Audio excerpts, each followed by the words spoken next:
नमस्कार दोस्तों, आपका हमारे YouTube channel P success point में स्वागत है।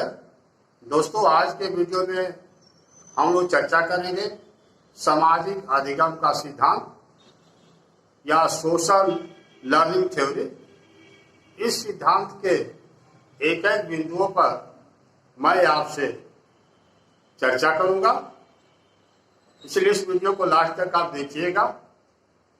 दोस्तों, आपके लिए एक बहुत बड़ी और खुशखबरी है कि हमने टेस्टों की एक सीरीज शुरू किया है जो प्रतिदिन आपको सुबह देखने के लिए मिलेगा, जिसके 2 सीरीज हो चुके हैं। आगे बढ़ने से पहले चलिए दोस्तों, यदि आप हमारे चैनल पे नए हैं या अभी तक हमारे चैनल को सब्सक्राइब नहीं किया है तो कृपया हमारे चैनल को सब्सक्राइब करके बेल आइकन को प्रेस कर दीजिए, जिससे मेरे वीडियो का कोई भी नोटिफिकेशन आपको समय से मिलता रहे। अब चलिए दोस्तों, आगे बढ़ते हैं। सामाजिक अधिगम सिद्धांत, जैसा कि नाम ही से स्पष्ट है कि बालक कहाँ अधिगम करता है, तो समाज में अधिगम करता है। बालक के अधिगम में समाज का महत्वपूर्ण योगदान होता है। इस सिद्धांत के प्रतिपादक अल्बर्ट बंडूरा हैं। उन्होंने 1977 में अपने सिद्धांत का प्रतिपादन किया। वे कनाडा के रहने वाले थे। इस समाजवादी विचारधारा से प्रेरित थे। दोस्तों, अल्बर्ट बंडूरा किस विचारधारा से प्रेरित थे? तो समाजवादी विचारधारा से प्रेरित थे। अल्बर्ट बंडूरा का कहना भी है कि व्यक्ति अवलोकन, अनुकरण, नकल के द्वारा समाज के आदर्शों और प्रतिमानों को सीखता है। समाज के जो आदर्श हैं, प्रतिमान हैं, या तो अवलोकन करेगा या नकल करेगा, अनुकरण करेगा। इस तरह से बालक सीखता है। यानी ये कहा जा सकता है कि समाज द्वारा स्वीकृत नियमों को सीखना, बहुत से नियम जो समाज द्वारा स्वीकार है उसको सीखना, और समाज द्वारा अस्वीकृत नियमों को न सीखना। बहुत से जो नियम है, व्यवहार है, वो आपके समाज में या हमारे समाज में अस्वीकार नहीं है, उसको न सीखना ही सामाजिक अधिगम है। यानी सामाजिक अधिगम के द्वारा बालक समाज में स्वीकृत नियमों को सीखता है और समाज के द्वारा जो नियम अस्वीकृत है उसको नहीं अपनाता है, नहीं सीखता। दोस्तों, बंडूरा ने अपने सिद्धांत का विकास व्यवहारवाद और संज्ञानवाद दोनों को लेकर, इसलिए हम कह सकते हैं कि जो बंडूरा का सिद्धांत है व्यवहारवाद और संज्ञानवाद के बीच की एक कड़ी। व्यवहारवाद में पाउला, वाटसन, थॉर्नडाइक, स्किनर और हल आते हैं। संज्ञानवाद में वर्धमान, कोहलर, कोफ्का, कूट-लेविन और क्या जाते हैं। इन्हीं के बीच की कड़ी। अपने सिद्धांत में इन्होंने 3 बातों पर बहुत बल दिया: ध्यान, स्मृति और अभिप्रेरण। जो भी बालक सीखता है, यह पाठ्य वस्तु है, विषय वस्तु है, उसको आकर्षण और प्रभावशाली बना करके बालक के सामने पेश करना है। क्या है? ज्ञान। अगर विषय वस्तु प्रभावशाली है, आकर्षक है, तो बालक का ध्यान उस विषय वस्तु पर जाएगा, अधिगम के लिए प्रयास करेगा। स्मृति, जो सीखा हुआ है या जो ज्ञान उसने लिया हुआ है उसको धारण करना है, क्या है? स्मृति है। इसको कहीं कहीं अवधारणा भी मिलता है कि अवधारणा किसे। अब आता है अभी प्रेरणा, मोटिवेशन सीखने का महत्वपूर्ण बिंदु, सीखने के लिए प्रेरित करता है। तो बालक को सामाजिक व्यवहार सीखने के लिए क्या किया जाता है? प्रेरित किया जाता है। अब यहाँ पे ये दोनों के बीच की कड़ी, उन्होंने कहा है कि ये दोनों के बीच क्या है? कड़ी है। एक कनाडा के रहने वाले, कनाडा निवासी, दोनों के बीच की कड़ी। इसीलिए इनके सिद्धांत को हम मानव व्यवहार संज्ञानवादी सिद्धांत के नाम से भी जानते हैं। दोस्तों, अल्बर्ट बंडूरा प्रथम मानव व्यवहार संज्ञानवादी थे और 20वीं शताब्दी के प्याजे, स्किनर और कोहलबर्ग के बाद चौथे सबसे चर्चित। इनके सिद्धांत को हम लोग आधुनिक संज्ञानवादी सिद्धांत के नाम से भी जानते हैं। दोस्तों, अल्बर्ट बंडूरा ने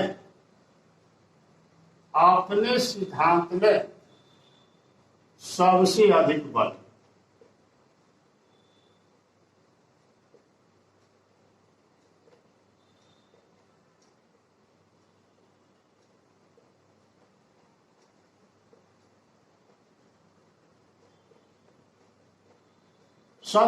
अनुकरण से दिया, अनुकरण को दिया, क्योंकि बालक बहुत सारी चीजें अनुकरण द्वारा ही सीखता है और सीखने में अनुकरण की महत्वपूर्ण भूमिका होती है। जिस समाज में रहता है वैसे ही समाज के लोगों का क्या करता है? अनुकरण करता है। अब चलिए दोस्तों आगे बढ़ते हैं।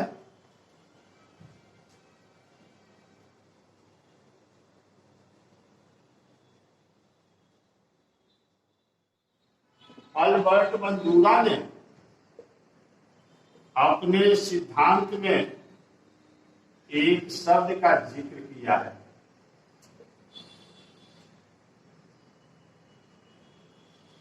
परिचयात्मक अधिगम। मैंने किसी भी विषय वस्तु को देख करके सीखना या अनुकरण करना परिचयात्मक अधिगम के अंतर्गत आता है। बालक सामाजिक व्यवहार, सामाजिक मूल्यों को या समाज में अपने बड़ों का अनुकरण करता है और उसे बहुत कुछ सीखता है। अब चलिए देखते हैं दोस्तों प्रयोग। इन्होंने अपना प्रयोग किस पे किया?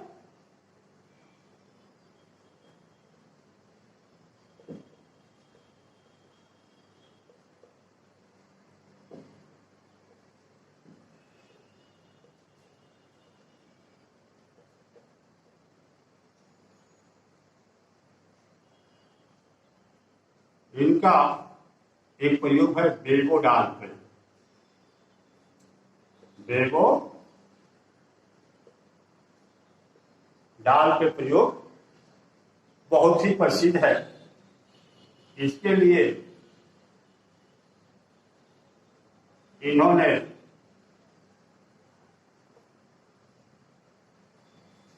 मान कर चलिए 75 बच्चों को लिया और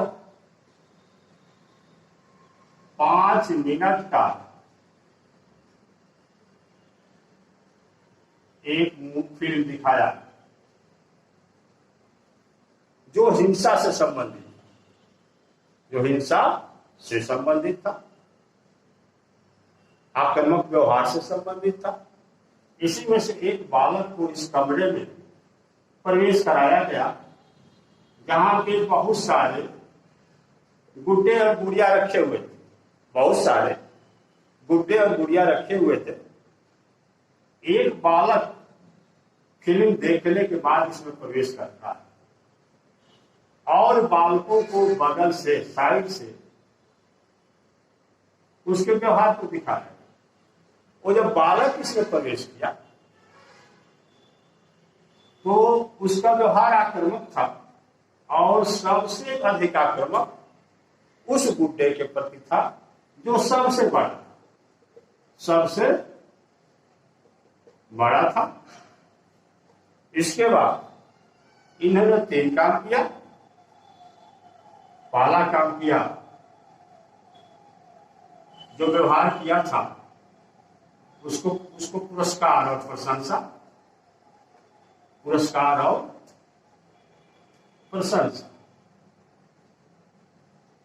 ग्रुप में बच्चों को बांट दिया। मान लो कि 25 बच्चों को इसमें कर दिया, 25 बच्चों को इसमें कर दिया।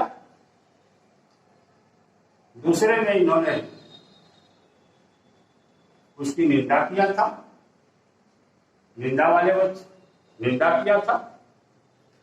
और तीसरे में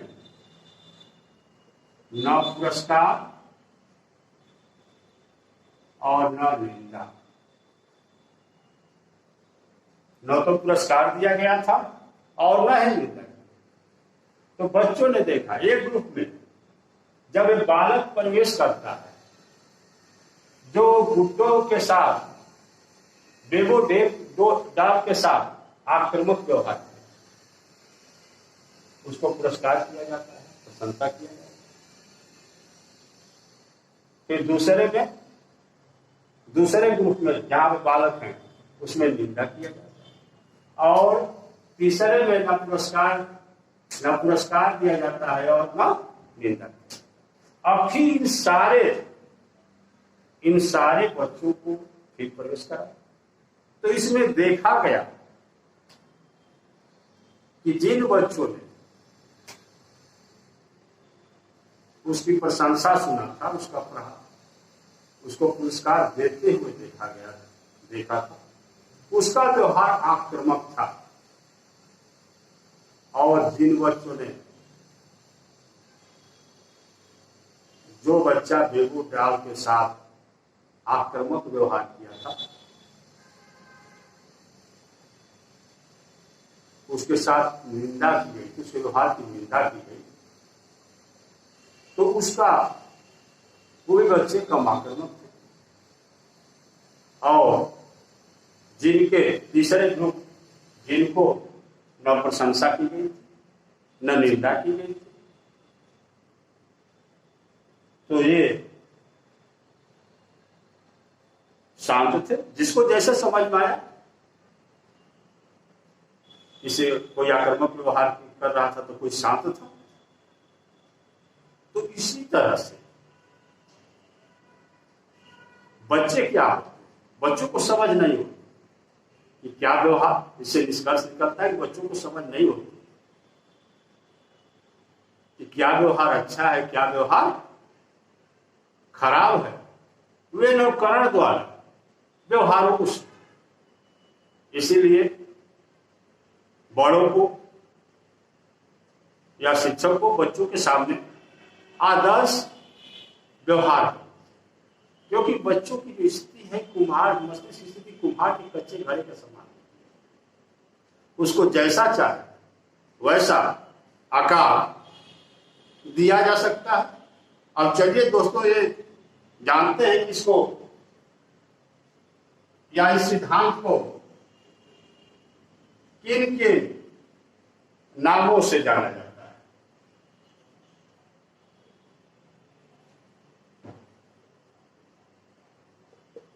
बंडूरा के सिद्धांत, या कह सकते हैं सामाजिक अधिगम सिद्धांत।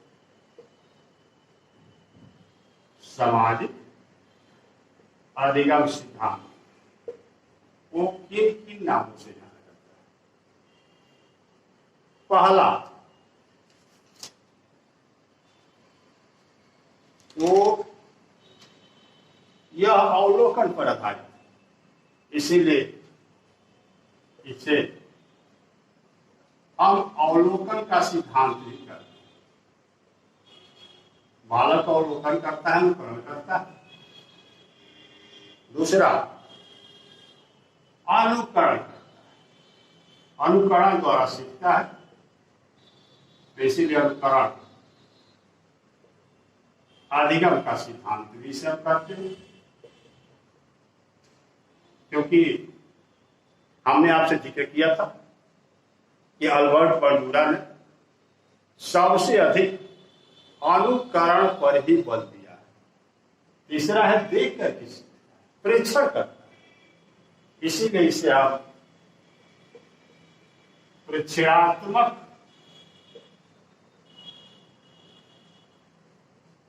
अधिगम का सिद्धांत भी कहते हैं। यहां पे दूसरों के व्यवहार का निर्देशन करता है, अनुकरण करता है, यानी हम कह सकते हैं समाज सम्मत व्यवहार जिसको बालक सीखता है समाज करेगा, तो दूसरों के निर्देशन पे चलता है। जैसा निर्देशन मिलेगा वैसा करेगा, अच्छा निर्देशन मिलेगा तो अच्छा व्यवहार करेगा, खराब व्यवहारों का निर्देशन मिलेगा तो खराब व्यवहार करेगा। इसीलिए इसका एक नाम है निर्देशन का सिद्धांत। निर्देशन का सिद्धांत, तो ये हो गया सामाजिक अधिगम के सिद्धांत, जिसको बंडूरा ने प्रतिपादन किया। इसको बंडूरा का सिद्धांत भी कहते हैं। अवलोकन द्वारा सीखने में बल देता है तो अवलोकन का सिद्धांत कहते हैं। अनुकरण पे बल दिया गया है तो अनुकरण का सिद्धांत कहते हैं। बालक देख कर सीखता है, प्रेक्षण द्वारा सीखता है तो प्रेक्षणात्मक अधिगम का सिद्धांत भी कहते हैं।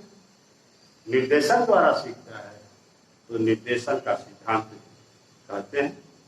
अब आइए देखते हैं सोपान, इसके कौन कौन से सोपान हैं। तो बंडूरा ने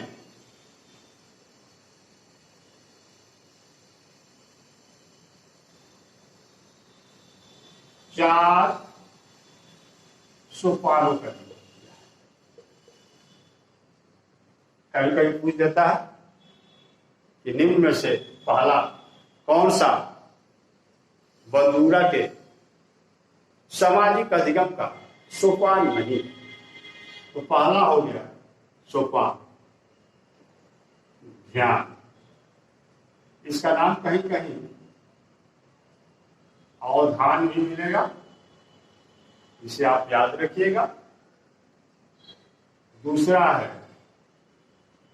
अवधारणा, धारण करना, या इसे स्मृति भी हम कर सकते हैं। तीसरा है पुनः प्रस्तुतिकरण, और चौथा है पुनर्बलन। ध्यान, अवधारणा, पुनः प्रस्तुतिकरण और पुनर्बलन।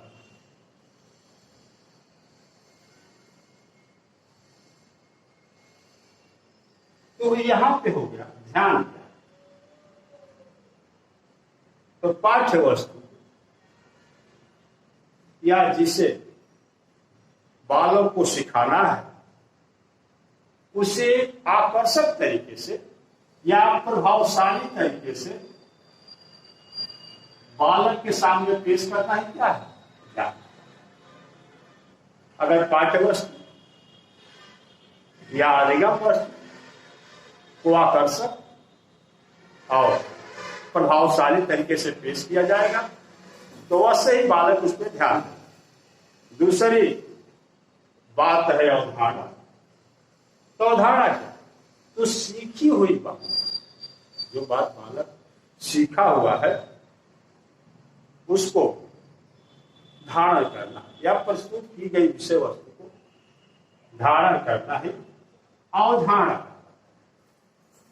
तीसरा बात है, तीसरा इसका बिंदु है पुनः प्रस्तुत। अगर शिक्षण अधिगम प्रभावशाली नहीं तो बालक कम सीखेगा तो फिर उसके सामने क्या किया जाएगा?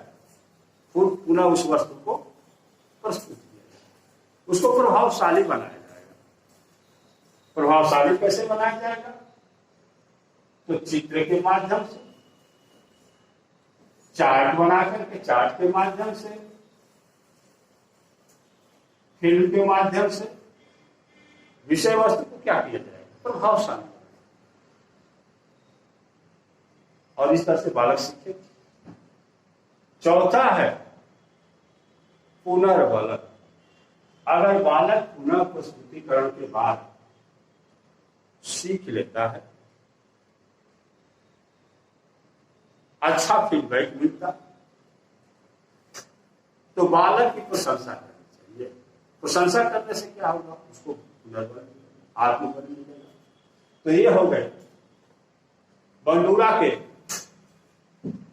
सामाजिक अधिगम सिद्धांत के 4 सोपान: ध्यान, अवधारणा, पुनः प्रस्तुतिकरण और पुनर्बल। इसमें से कभी कभी पूछ देता है कि निम्न में से कौन सोपान नहीं है या कौन सोपान है। अब चलिए इसके प्रभावित करने वाले कारक का हम जिक्र करते हैं कि सामाजिक अधिगम के कौन कौन से कारक। तो सामाजिक अधिगम के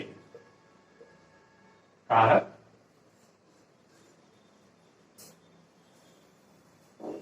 पहला तो हो गया अभिप्रेरणा।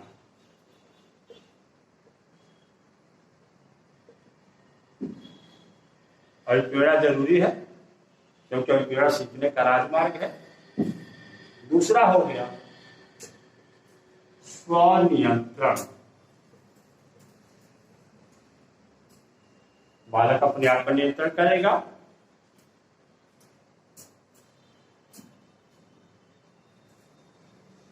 स्वनिर्णय,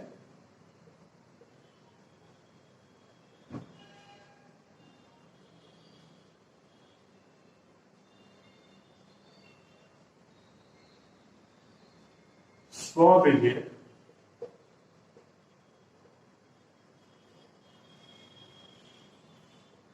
और पांचवा हो गया स्व अनुक्रिया। ये बंडूरा के सामाजिक अधिगम के कारण। अब चलिए इसके महत्व पे भी डाल देते हैं।